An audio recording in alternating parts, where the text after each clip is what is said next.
Welcome back. We sure hope that you enjoyed our solid hour of interactive right here on Alpha Jiri, only on K24. Kamakawa, Jeff Mote, Paul Movie, and myself always throw it down. And as always, we love to hear your feedback on our trending stories at K24 TV. On Instagram, Facebook, and Twitter is how you can catch us. Of course, this being a Wednesday, it's time to, of course, discuss all matters health. And this time around, we continue the conversation on mental health, depression to be exact. Our focus this Wednesday is really on the youth. Why are more and more young people actually getting depressed? You may wonder, okay, why does a 15-year-old, a 12-year-old even feel that they are depressed? Well, let's talk a little bit about that and even, meet the people who are actually bringing a change to society. I'm going to start off with my far extreme left, rather.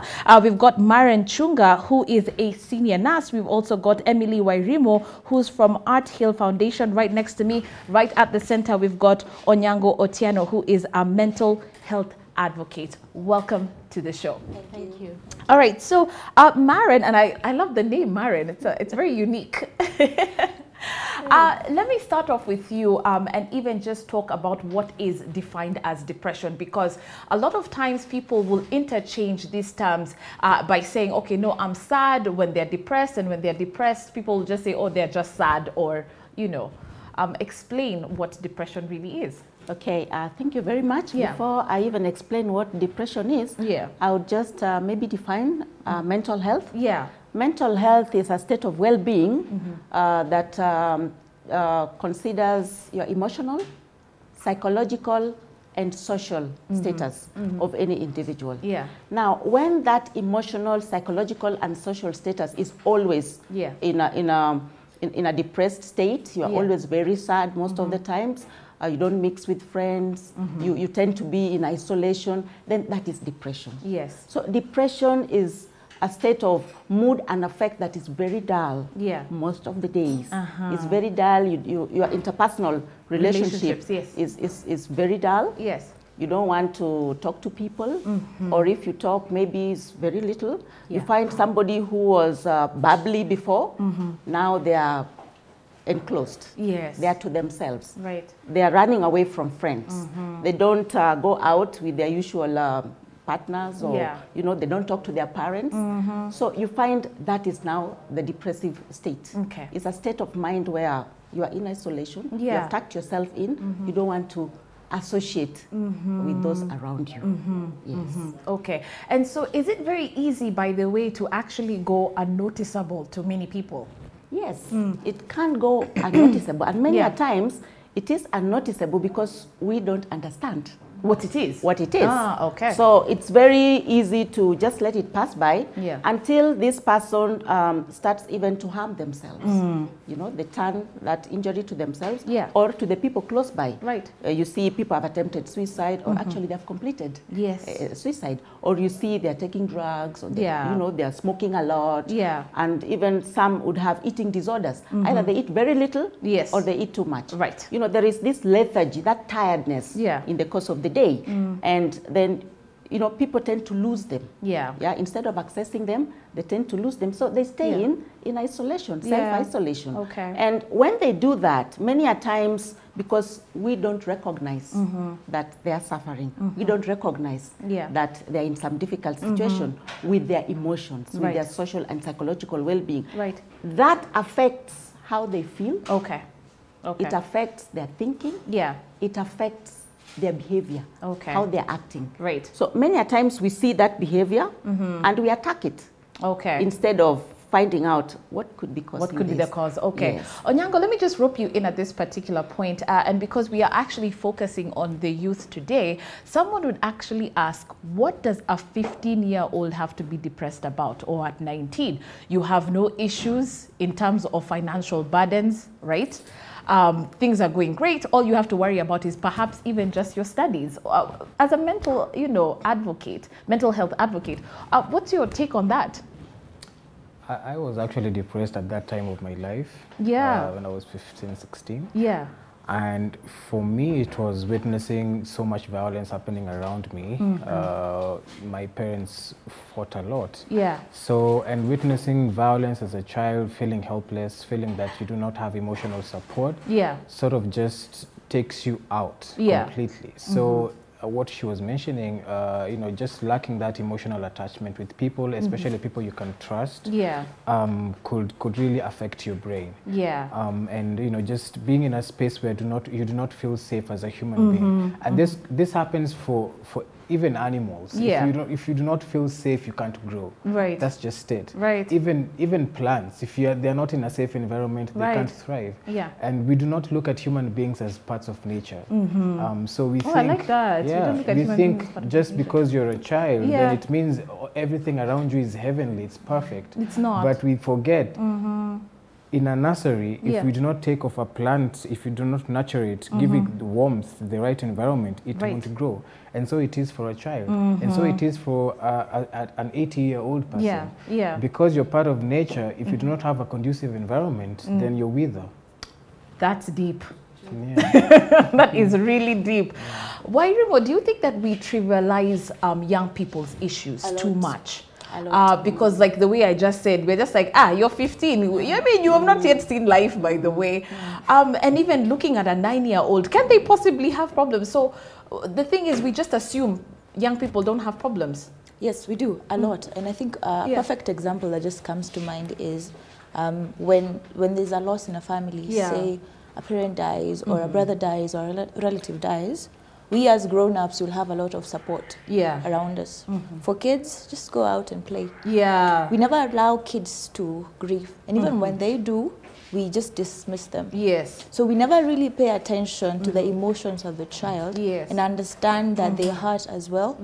And sometimes when we see it, it comes off as you know, kids who are just looking for attention, kids who are just so grumpy, kids who are just so rebellious. And I was that child growing up. Now looking at it, I realized if someone really looked and saw me, because I wasn't feeling like I'm visible. You know, I felt invisible. Nobody saw me. Nobody noticed me. Nobody loved me. Nobody cared about me. So when we do that, then we plant a root of rejection. A child grows knowing that they're not important. Nobody cares anyway. So now when we don't pay attention to that, it's actually a root that we plant. That's why it comes to manifest later on in life. And you're wondering, why are they committing suicide? Now when you look deeply, I think she can confirm, most of the time it goes and boils down to the childhood. So if you're able to take care of it at that level, then we will have resolved so many issues. So that is the root, right there. All these mental health problems that manifest later in life, some of them start in childhood. Some of them even start as early as pregnancy. Yes, during pregnancy, what the diets, the inflammatory things that, you know, the toxins that we consume, the environment, and even the mother's emotional status has an impact, has an effect, and a long-term effect on the unborn child. There have been very interesting, let me bring this because you've said very important points here. There have been instances where a mother is happy, laughing and bubbly, even the child in the womb. You see them very calm. They are, you know, they are moving nicely in the womb. And when there's a lot of chaos, like violence, trauma, noise, you know, the environment is toxic. And many a times she's upset, either she's crying or she's very moody. You find a child who is grumpy, a child who squeezes the face, a child who tucks themselves in the womb in a certain corner. Now, when this child is born, because they have been in that environment, of course, it starts to manifest in an emotional disability. You know, the children who throw tantrums. Why are they throwing tantrums? We tend to pacify them with sweets. And, you know, we buy things for them. And, you know, we have not actually addressed You're just covering the problem. up. We are ice coating you know, that problem, but we need to dig in it. So you find family relationships and the earliest socialization. In our developmental stage is the family. Level. It is the family. Onyango, what would you say was really bothering you at that particular phase in your life when you were a teenager? Can you pinpoint what really was giving you, you know, all these negative emotions? The fact that there was nobody to listen to me. What did you want to say?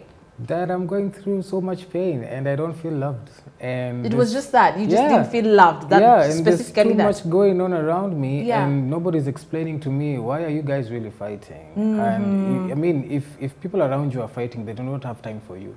You are invisible. You see, because they are busy trying out to sort themselves out.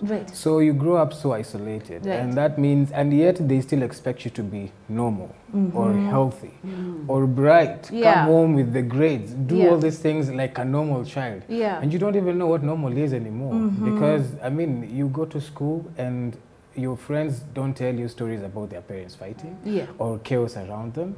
And this is just for me, who, I mean, I've not lived in a country where there is war. You know, I've witnessed very, like, it's just minimal chaos. So you can imagine what's happening out there in countries where you know, children are witnessing bombs and buildings that are going down and people dying every day. So the fact that as a child I felt helpless and my voice wasn't being heard, that was like a huge source of pain. Wairimo, I'm just wondering, in regards to now how young people view things, that thing that we talk about, FOMO, and we laugh about it and we say fear of missing out. That's by the we forgot. Should we FOMO is fear of missing out. Yes, have you heard of FOMO? Not in that context. So we have this fear of missing out, and it really bothers you that you can't be part of something.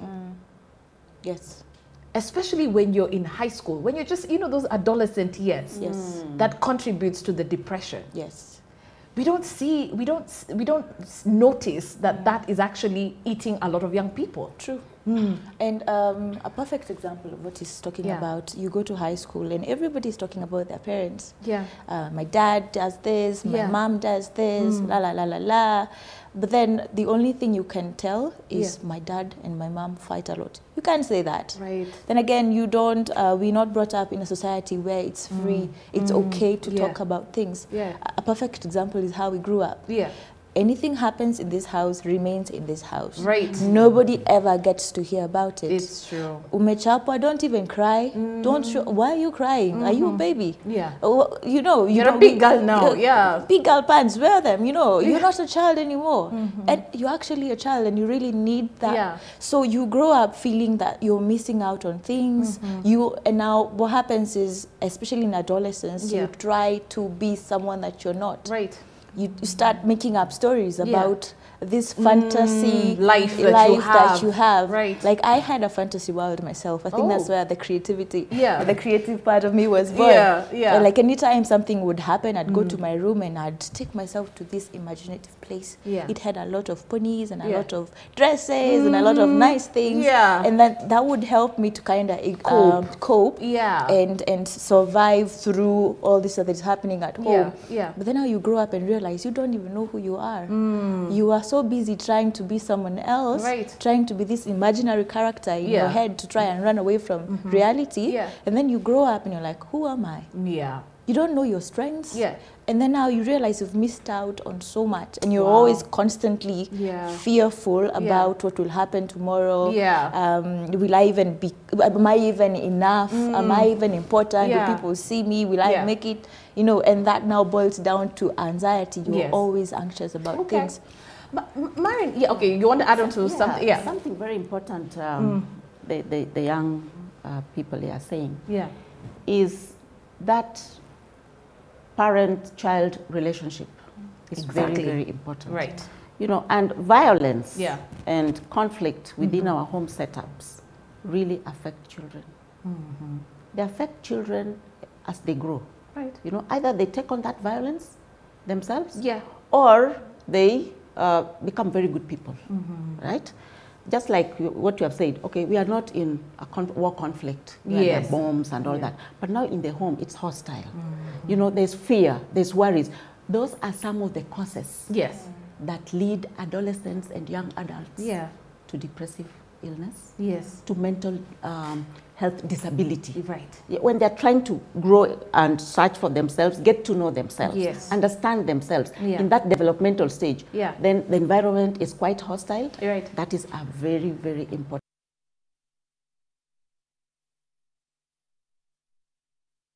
Married, even in regards to your practice. Yes.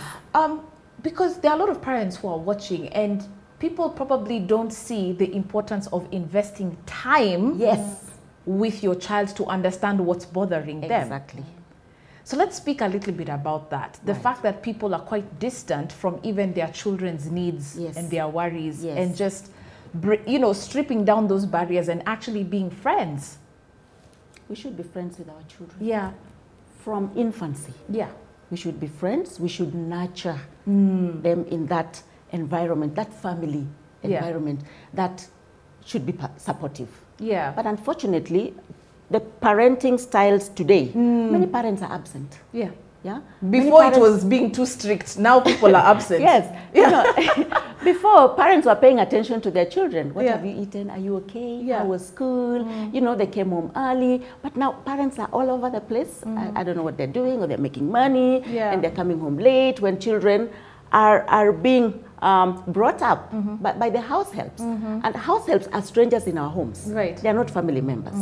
You know, they have come in with a different personality, a different character, and we leave everything to them. So that friendship, that nurturing and understanding, what are you going through? Did you eat? You know, we play with them. You know, we take time out so that we are able to understand the difficulties that they are going through. Right. Okay. And it's very, very important that, you know, parents, both parents, you know, even if it's in a single parent or whether there's a mother and a father, they really need to nurture. Nurture. And nurture means not just providing. No. Nurture means you are available, not just physically, but you're also available emotionally. One person actually told me, I remember on one interview, who said that he actually schedules family time. Like actually scheduling it, like Onyango, Wairimo, Maren, what we're doing today. It is Wednesday, and at exactly 7 o'clock, you guys know we're sitting. And we're not doing anything, we're just talking. Do you think that would make a very huge difference, Wairimo, if a lot of households just incorporated that in their setup? I am not a parent yet, but I think that being intentional about that is very important, about everything actually. Because if I don't intend to be in your life, say there's so many things happening, and honestly speaking, sometimes parents have very legit reasons why they're not there. Work is there, you know, surviving through this economic times is really tough. Someone has even to work 5 jobs or something. Unfortunately. But then now you remember that the biggest investment that you will ever make in life is your family. And so you have to be very intentional about being there, and not just once, but even listening to them. Kids have so many things to say, even really when they don't even know why they're saying it. Sometimes a child might not know why they're having a backache, but they just feel pain or they just cry. But now if you listen keenly to that child, you realize there's something deeper than just the back pain, and then, you know, because you're paying attention, you're there. I always say relationships are built with time. Respect. And then now the problem is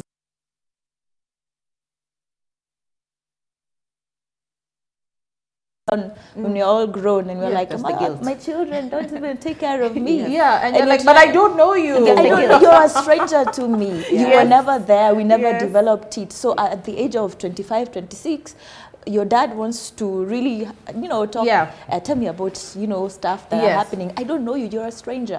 So if you need to connect with them, you start from that very, and it starts with being intentional. That is such an amazing and we need point. To have some space where children can freely interact with the parents, not on a prescribed method where every Monday, every Tuesday, every Saturday. No, there should be that freedom. Yeah, when you come home, we can talk about these things. We can, you know, we can interact freely. All right, we're going to get back to you in just a moment. But remember, we do have senior nurse and psychologist Maren Chunga here with us.